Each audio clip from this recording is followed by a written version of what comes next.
मुंबई में क्या वाकई में मुसलमानों की कोई अहमियत नहीं रह गई है कांग्रेस पार्टी में? ये सवाल लगातार पिछले कई दिनों से खड़े हो रहे हैं, क्योंकि मुस्लिम की ओर से जो माइनॉरिटी अध्यक्ष थे कांग्रेस के, उन्होंने अपना इस्तीफा दे दिया है। 25 साल के अपने कार्यकाल के बाद उन्होंने अब जाकर कहीं ना कहीं इस्तीफा दिया है। उसको लेकर कई सवाल खड़े हो रहे हैं। हमारे साथ खुद निजामुद्दीन रायन जी मौजूद है, उनसे बात करते हैं। निजामुद्दीन जी, क्या कहना चाहेंगे? 25 साल के कार्यकाल, काफी लंबा कार्यकाल होता है, कांग्रेस की सेवा की आपने और आखिरकार अब कहीं ना कहीं आपने इस्तीफा दे दिया, क्या वजह रही?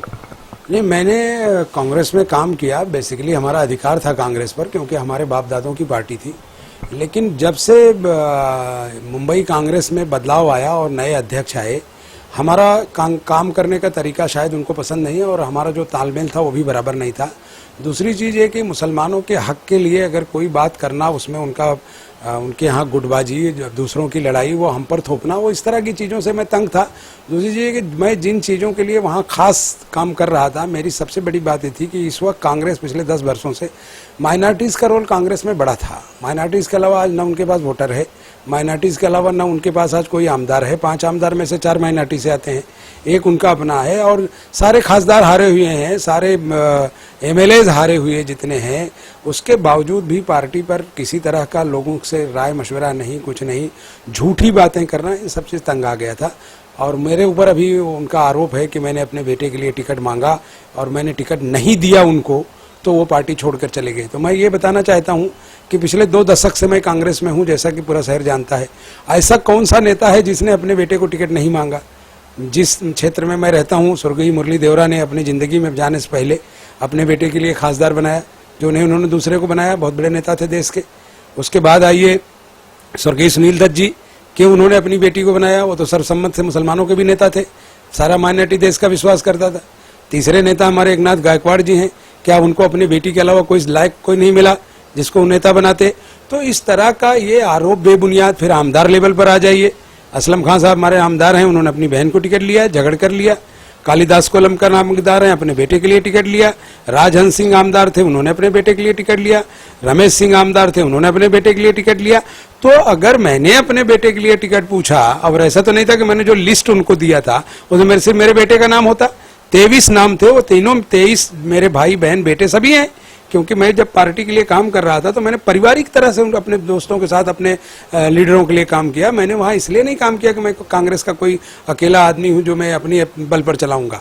जो भी सदस्य मेरे साथ पार्टी में जुड़ा था वो सभी मेरे भाई बहन की तरह थे। हमने पूरे तौर पर उनके साथ काम किया, इसलिए वो मेरे साथ विश्वास पर रहे।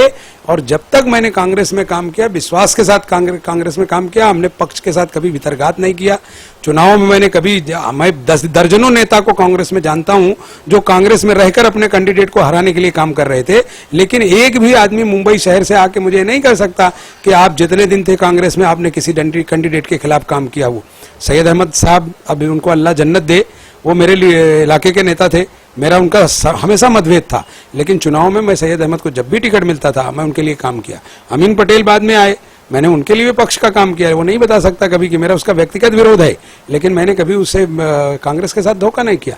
लेकिन जब मैंने देखा कि मेरी कौम के साथ अन्याय हो रहा है, जब मैंने मुसलमानों की बातें की, मुसलमानों के हक के लिए मांगा, तो मुझे ऐसा लगता है कि वो मुझे ये बताने की कोशिश करते थे कि जो मुसलमान दूसरे पार्टी में है वो लीडर हैं, आप लीडर नहीं हैं। तो काम हमने किया, आज लीडर नहीं तो मेरे पीछे क्यों दौड़ रहे हो? तो इसके लिए मुझे लगा कि यहाँ इंसाफ नहीं मिलेगा। और इंसाफ भी ऐसा है कि जो सबके सामने खुली हुई किताब की तरह है, कि आज अगर मुरली देवड़ा जिंदा होते तो शायद उनको भी अफसोस होता। अगर सबने अपने बेटों को बढ़ाया, एक भी ऐसा नेता नहीं ला सकते हो कि जिसने उसकी लड़ाई ना लड़ी हो। तो अगर वो मुझ पर, पहली बात तो वो झूठा आरोप है, क्योंकि मुझे मालूम था कि 213 से वो हमको, हमारे बेटे को टिकट नहीं दे सकते। ये बात मिलिंद देवरा ने हमको पहले बता दिया था। संजय निरुपम को स्वप्न में नहीं आया था, क्योंकि उन्होंने मुझे बताया कि आपको दूसरी सीट एडजस्टमेंट करेंगे, आपसे चर्चा होगी। लेकिन मैं पार्टी का लीडर हूं, मैं किसी हारे हुए विधायक के दरवाजे जाऊं और उससे बात करूं और फिर वो कहे नहीं, फिर कहे हाँ, तो मुझे लगा कि ये मेरा अपमान है। और मैं अपने अपमान को भी, अपनी स्वाधीनता को भी और अपने साथियों के साथ हो रही अन्याय के लिए मैं तैयार था। वकारुन्निसा आप 4 टर्म की कारपोरेटर थी, आपने उसका टिकट काट दिया। आप कह रहे हैं कि साहब वहाँ हिंदू वोट हमको मिलेगा, इसलिए खासदार ने कहा। तो जब वो 4 टर्म मुस्लिम वोट और मुस्लिम हिंदू वोट से मिलकर आई थी तो क्यों आपने काटा?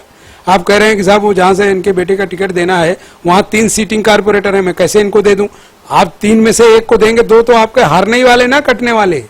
तो ये सब बातें झूठ हैं, ये धोखेबाज लोग हैं। मैं पार्टी के ऊपर कोई बात नहीं करता, व्यक्तिगत जो ये लोग ट्रीट कर रहे हैं, जिस तरह की काम कर रहे हैं, ये सब दूसरे को हराने, एक दूसरे पक्ष को तोड़ने, आपस में ही नहीं कर पा रहे हैं। जनता क्या फैसला करेगी? जनता तब फैसला करती है जब एकजुट रहे। आज एक दूसरे की लड़ाई नहीं कर रहे। कल कामत साहब पहले 2 महीना पहले धमकी दिए, इस्तीफा दे के गए, फिर रिटर्न आए, समझौता हुआ, अभी फिर वो धमकी दिए। तो मुझे नहीं लगता कि इनमें फिर कभी समझौता होगा। फिर जाएंगे, आएंगे, धमकी देंगे, एक दूसरे से मिलेंगे, लड़ेंगे, पक्ष खत्म हो जाएगा। इसके अलावा जिस तरह का व्यवहार इन दिनों मुसलमानों के साथ किया जा रहा है, कहीं ना कहीं कांग्रेस एक बहुत बड़ा विकल्प था मुसलमानों के लिए, लेकिन इन दिनों जिस तरह का जो बर्ताव किया जा रहा है, आपको नहीं लग रहा है कि मुसलमानों की कोई अहमियत नहीं रह गई है पार्टी में? इस तरह का एक मैसेज जा रहा है लोगों के बीच। देखो, मैं आपको एक बात बता दूं कि मुसलमान कांग्रेस की तरफ हमेशा रहा है। 77 में थोड़ा नाराजगी थी जब उसने नसबंदी की इशूज को लेकर पार्टी छोड़ा था। उसके बाद फिर इंदिरा जी थी, उन्होंने संभाला उसको। 92 में जब बाबरी मस्जिद गिरी तो मुसलमान नाराज था, छोड़ के गया, लेकिन उसके बावजूद भी मुसलमानों का एक बड़ा तबका कांग्रेस के साथ खड़ा रहा। क्योंकि बीजेपी और सेना की सरकारों से कांग्रेस जो मुसलमान है वो नाराज रहता था, तो इसका विकल्प के रूप में मुसलमानों के पास कोई दूसरा चारा नहीं था। जब उत्तर प्रदेश में उसको विकल्प मायावती मिली, उनके साथ चला गया।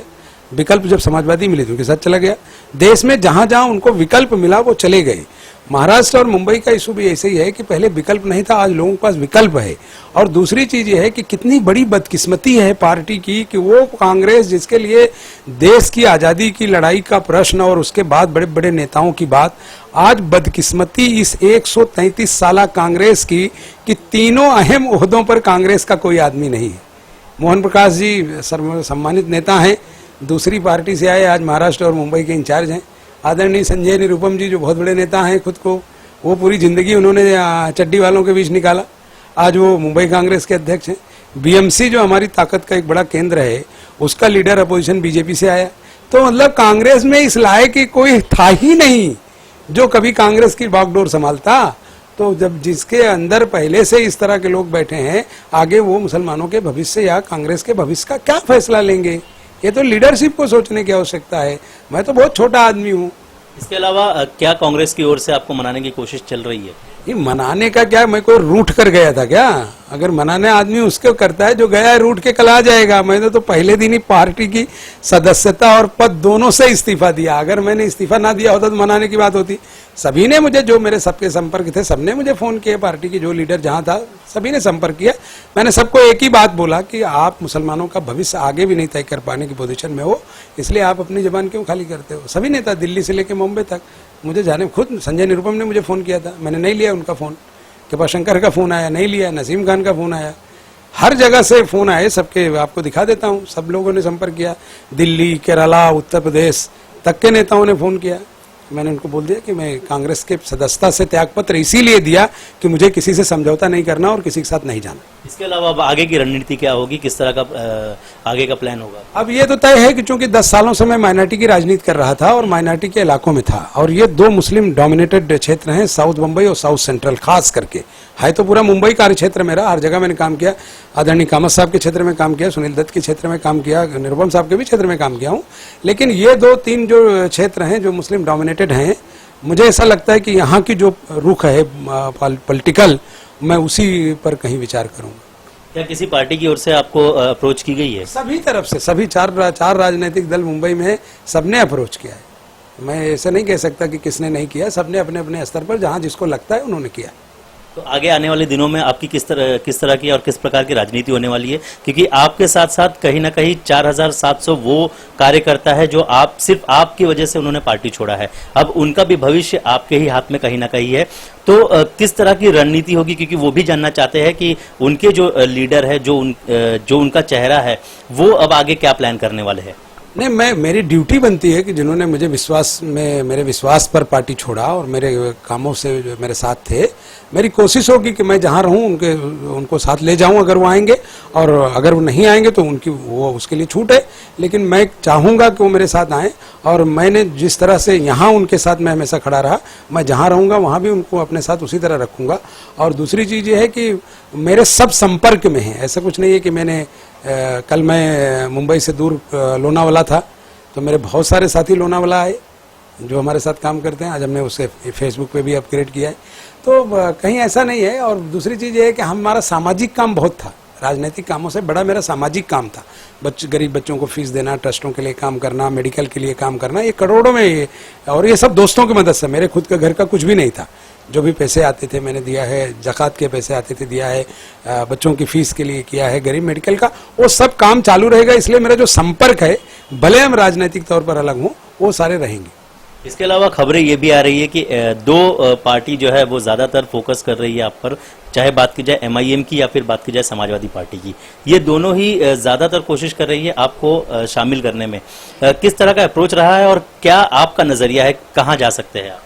देखिए, मैं एक बात तो जानता हूं कि चूंकि मैं जिस राजनीतिक परिवेश से आया हूं, वहां शायद सांप्रदायिक दल जिसे मुंबई में जिस भाषा में कह लें, तो शायद मेरा वहाँ तो कोई मेरी बहुत सारी सोच नहीं हो सकती। लेकिन राजनीतिक परिस्थितियाँ कभी भी बदलती हैं। लोग जिस तरह से, मैंने ये कहा कि जो मेरे साथी हैं, जो मेरे साथ जिनका विश्वास था, वो मुझे कहाँ ले जाना चाहते हैं, उनसे भी मैं संपर्क कर रहा हूँ। राजनीतिक दल सभी मेरे संपर्क में हैं और मेरा ख्याल है कि रहना भी चाहिए, क्योंकि वो लोग भी इसी समाज के नेता हैं। और दोनों पार्टियाँ जो मुस्लिम्स के वोटों पर अधिकार रखती हैं या लोगों के साथ काम करती हैं, दोनों अपनी अपनी जगह ठीक है। मैं किसी पर कोई अभी तक नहीं, लेकिन जो साथी कहेंगे उस पर मैं तैयार हूं। हमसे बात करने के लिए बहुत बहुत शुक्रिया। तो ये थे निजामुद्दीन रैन, जिन्होंने हालांकि 25 सालों से 20-25 सालों से उन्होंने कांग्रेस में अपनी सेवा दी थी और मुस्लिम्स के लिए एक जो यूनिटी बनाने का जो काम था, जो एक टीम पूरी तरीके से तैयार करने का जो काम था, वो जिम्मा इन्होंने लिया था और बखूबी इन्होंने निभाया था। फिलहाल जिस तरह से मुंबई में मुस्लिम्स का चेहरा माने जाते थे निजामुद्दीन रैन, उन्होंने पार्टी से इस्तीफा तो दे दिया है और साथ ही साथ अब ये इनकी आगे किस तरह की राजनीति होगी, ये आने वाले दिनों में पता चल पाएगा। कैमरा पर्सन साहिल खान के साथ सलामत अली, समय राष्ट्रीय न्यूज, मुंबई।